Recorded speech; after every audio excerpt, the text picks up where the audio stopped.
Honestly, I've bounced around my entire life. So my family situation, they are very dysfunctional. Most times I would honestly just avoid it. I would avoid coming home, so when I actually became homeless, it wasn't so much different from avoiding the house anyways.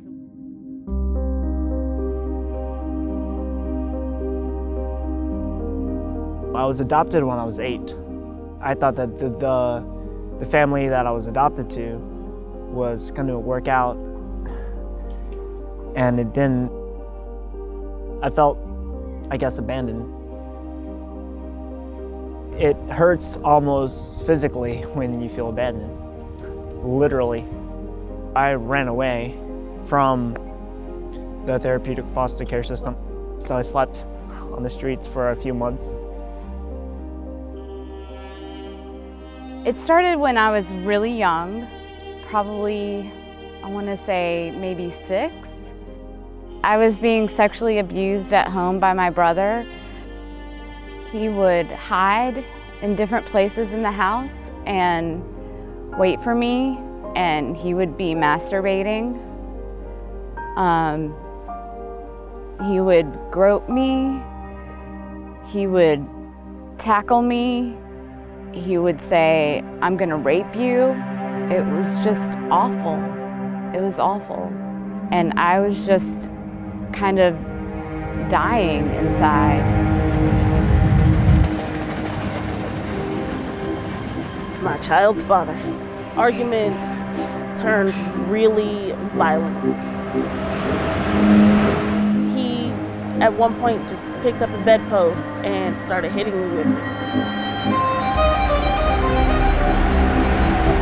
Eventually, he got me down on the ground and took one good blow to my face.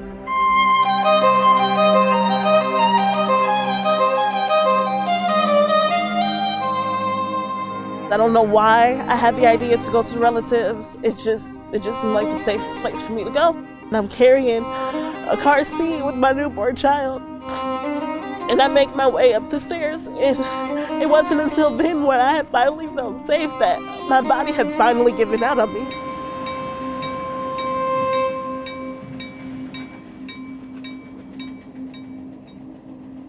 It really was a passionate moment for the entire staff. We came together and we spoke about it because we wanted to do something to make a difference in her life. I could definitely relate to some of the challenges that Free was enduring. It's just so nice to feel like somebody actually cares. She didn't just, oh wow, or whatever. It's just, you could see the pain and distress that she felt for me in that moment. I went to On-Ramp. They use a lot of their system. I was able to get the GED. Wyatt is exceptional. Wyatt is, well, I call him a genius. He's the smartest kid I have ever met at the On-Ramp. I sat with him for GED tutoring, I think maybe 2 or 3 sessions, and it was obvious he was just ready to take the test on his own. If I didn't have that support, I probably would just, I don't know, be at the men's shelter, sleeping on the mat, crying myself to sleep or something.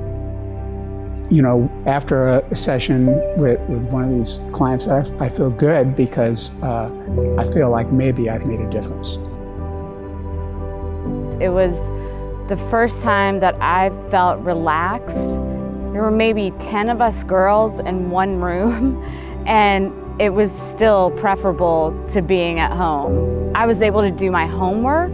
I had never really been able to do that without fear of knowing what was going to be around the next corner. It was a really good experience for me.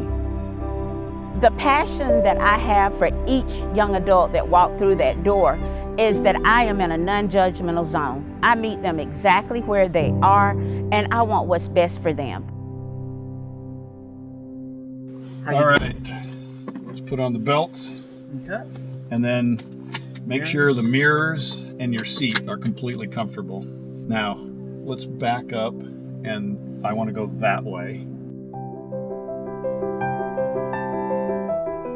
I do this driver's ed workshop every Wednesday at the relatives. I believe that's how Wyatt and I came into contact with each other. We got to know each other, and I think we were able to build up a level of trust. It's important to trust people because when you trust others, it slowly makes you want to improve yourself. Seeing you and some of the others coming out of the DMV, they passed the test. They don't even touch the ground. I see that, and I'm like, that's why I'm doing it.